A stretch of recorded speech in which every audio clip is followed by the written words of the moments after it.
Student, you are the most welcome to online classes. Myself Pankaj Tiwari, and today I am going to explain here India after independence. This is 13th chapter of history class 8.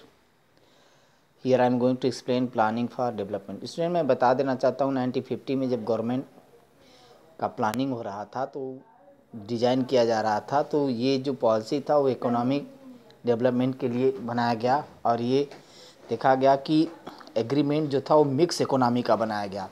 Mix economy का मतलब था एक ऐसा model जिसमें दोनों private और public sector को जो दोनों को जोड़ा गया और इस तरीके से जो है कम्प्लीमेंट्री रोल इंक्रीज़ करने के लिए कि लोगों में जो है जॉब की अपॉर्चुनिटी बढ़े, इसलिए दोनों को मिक्स करके इकोनॉमी बनाया गया।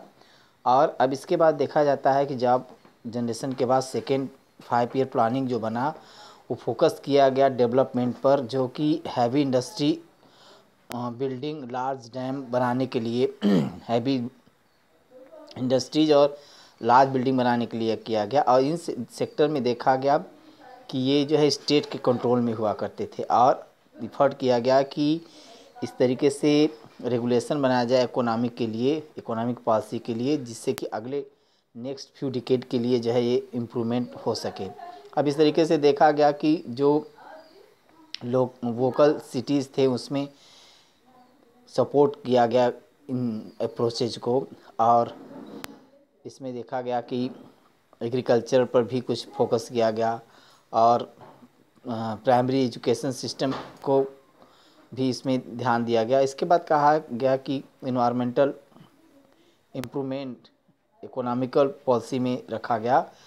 तो इस तरीके से अब देखा जाता है स्टूडेंट की, अब इसमें देखा गया कि इंडिया एक बड़ा कंट्री था, तो डेमोक्रेसी को अचीव करने के लिए कहा गया। तो लोगों ने कहा कि इस तरीके से अगर इंडिया एक बड़ा कंट्री है, वो यूनाइटेड होकर रहेगा तो एक बड़े गर्व की बात है। लेकिन बहुत से ऑब्जर्वर जो थे उन्होंने बताया कि ये एक बड़ा कंट्री जो है सिंगल कंट्री इस तरीके से जो है सरवाइव नहीं कर पाएगा और अंत में चल करके इसको कई पार्ट में टूटना पड़ेगा, टूट करके ही हो पाएगा।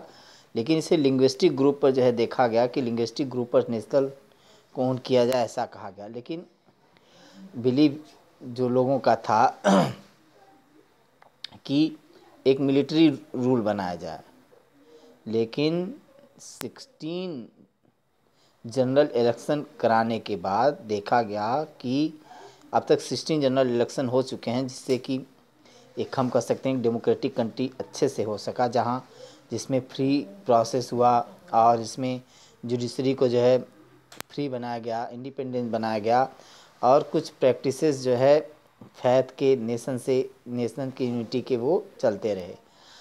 अब डिवीज़न में देखा गया कि जो डीप डिवीज़न हुआ उसमें देखा गया कि जो बैकवर्ड कम्युनिटीज़ थे वो वायलेंस करने लगे क्योंकि उनके साथ डिस्क्रिमिनेशन हुआ और ये कम्युनल क्लासेस स्टार्ट हो गए कई रिलीजियस रूप से। तो अब इनमें देखा गया रिच और पुअर के बीच काफ़ी गैप था, गल्फ थे कई वर्षों में। तो इन ग्रुप्स के बीच जो गैप था उसको कम करने के लिए जो इकोनॉमिक डेवलपमेंट का जो प्लान बनाया गया उसमें जो है इनको पॉवर्टी के बिलो जो बिलोंग करने वाले थे कॉन्स्टिट्यूशन में उनको इक्वल लॉ के इक्वलिटी दिया गया रियल लाइफ में भी इम्प्लीमेंट करने के लिए। इस तरह वो टू स्पिरिट हुए। अब इसके बाद जजेज